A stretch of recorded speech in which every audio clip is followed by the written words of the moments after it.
Yo, what is going on, guys? It is your boy Optic Scumpy bringing you another chilled out sort of commentary today. Today we're going to be talking about how I got my start as a professional gamer and a little bit about the YouTube side of things as well. I'm just going to try to explain as much as I possibly can within this domination game. Hopefully I can get a lot. I might not though, so don't hate me too much. I'm going to go as fast as I possibly can, and I'm going to... Yeah, right, pal. I'm about to go off this game. I have a little bit of a feeling. I'm not sure if you guys feel it right now, but I have a little bit of a feeling that I'm going to annihilate this other team. Without further ado and me babbling on, like I did not want to do in the first place, let's start to get into the commentary. So, where did I get my start? So a lot of you guys might not know this because I've been doing YouTube for about 2 years now, I would say. Close to 2 years. Maybe not a full 2 years, a year and a half maybe. I'm not 100% sure on that. My teammate just saved my life.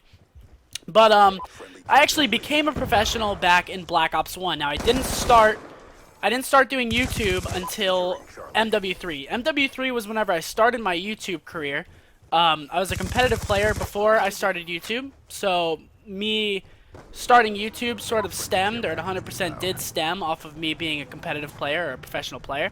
So that's where I really got my start with YouTube. I bought my capture card, I got my computer, got my monitors and all of that. And for people that are saying that that stuff is expensive, I understand that. That stuff can be pretty expensive if you don't have a job, if you're growing up and you're 16 like I was. See, I never had a job growing up throughout high school because I always played sports. I didn't really have any money. I really relied on my parents to sort of supply everything. So, I mean, that's rough. But you can just get a job for like a little bit of time. If they're not willing to, give you some money, then you can easily get a job, work part-time somewhere. Everything combined is probably only like $600, I would say. Like a good monitor. Well, the computer's actually pretty expensive, but to become a competitive player, I'd say that it's probably around $600. And this probably will get me killed here, but I'm going to be greedy anyway. But back to whenever I got my actual start. So I was on a professional team called Leverage. Now this team was me. No, okay, I got the swarm and stuff, thank goodness. This team was me, Aches, TP, and Bobby. Bobby, a lot of you guys probably don't know anymore because he sort of quit and fell off the face of the earth. I don't really know what he did, but he just stopped playing competitive Call of Duties. That's basically what happened. He just stopped playing. So I don't really talk to him anymore, but we were on a team. And my mom was actually really, really apprehensive to the fact of letting me travel and go to these tournaments because she didn't really know what it was. She was afraid that I was going to get kidnapped. She was afraid that these people that were going to these events, weren't good people, that they were all out to do harm to me. And, that's completely false. I mean, if you bring it upon yourself and somebody dislikes you in the community, that's your own fault. But there are not people at these events, looking to harm you for just being there. Like, that's not what it is. That's not what it's even close to being. So just get that out of your head. If you're a parent watching this, that does not happen. I can assure you of that. I've been playing for 5 years now, and not once have I ever been scared. And what do we have here? What is this? We got Beetle Boot Bop Pants down here. But basically, I went to Dallas. I didn't really have funding for myself. I was on a team called Obey. I actually left that team, or I was dropped from that team, actually, right before it was like 5 days before the event, I got dropped from that team. And I was like, well, shit, because I was being a little asshole. And I was like, I hate you guys. I don't want to be on a team with you. Please drop me. Like, I was pretty much asking them to drop me. So I was being like the worst human ever. Don't do that. Don't do that to yourself. I was being like the worst human being ever, but it's sort of... I don't know, it sort of worked out in the end in my favor because me being this horrible human that I was being actually got me on the team that won my first event. So the first event I ever went to, I actually ended up winning. So that doesn't happen a lot. I got very fortunate. And ever since winning that event, I was always in the pro community. I was always a good player. I was like a top 2 player in Black Ops 1, so everybody respected me at that point. And I just had a really easy start because of all those things. I went to my first tournament ever, an MLG tournament, won that, and that sort of escalated me into the next level. So that's how I got my professional start. So let me just do a little bit of a recap on that. I was dropped from Obey 5 days before the tournament. My mother knew Bobby's mother, a good friend of mine, and also my teammate at the time, and she had to convince my mom to let me go. So, ended up going there, winning my first event. That's how I got in the pro scene. That's how I got into it. I started my Twitter 2 days before that tournament, actually, which is a little bit of a fun fact. I started my tournament 2 days before that tournament. I had no idea what Twitter was. I had no idea that, Twitter was beneficial towards becoming a player and interacting with the rest of the community. I was, like, in the dark on that, and Twitter is huge for, being able to talk to other players. What is that? What is that, man? You cannot be serious. But yeah, so I went to Dallas, won that tournament, bang, I'm a pro.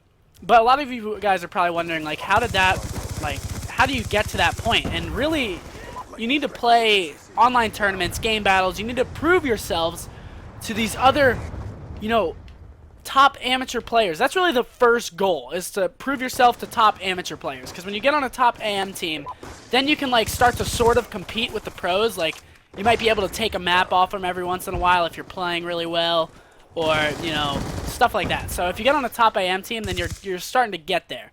And it took me, like, I'm trying to do, like, a rough estimate. It probably took me about 2 years to get onto a top AM team. I would say about 2 years. So I get on this top AM team. Bobby's on that team. I meet him. Meet Bobby. Go to Dallas. Win that event. Next, we're going to talk about my YouTube career a little bit. What started that. Where I got my start in that. When I got my start in that. Stuff like that. So, like I said, how does that even happen?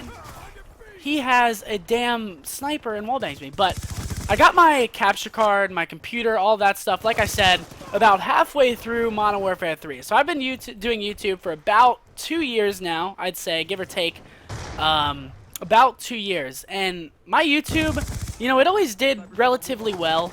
It was never, like, a bad YouTube, or I wouldn't really get any views. I got very, very fortunate with YouTube as well, because I got a big shout-out for Ronaldinho. And he was a big YouTuber at the time. He gave me a shout out and said that my channel was great, and I got like 5,000 to 7,000 subscribers, bam, right there, right off the bat. And then ever since that point on, it's been all about consistency for me. I've just been posting a video as regularly as I can. If it's not daily, I try to get one up the next day. I never really like to take too many days off of YouTube, because I know that you guys obviously want to see content. You want to see me, doing my thing. So that's one of the big things, is consistency and staying consistent with your videos. Other than that, you just have to be yourself. I had a really rough time. If you would go back and watch my first video ever, it would be very, very different from my videos now. My YouTube channel has evolved a lot since I started. It's actually pretty crazy to think that, my videos are what they are now. Because I used to be so horrible, and I'm just going to try to run. Yeah, it didn't work. I used to be so horrible at making videos. Like, it was bad. But basically, to wrap things up, I got lucky becoming a pro. I won my first event ever with a good friend of mine, and he convinced my parents to let me go.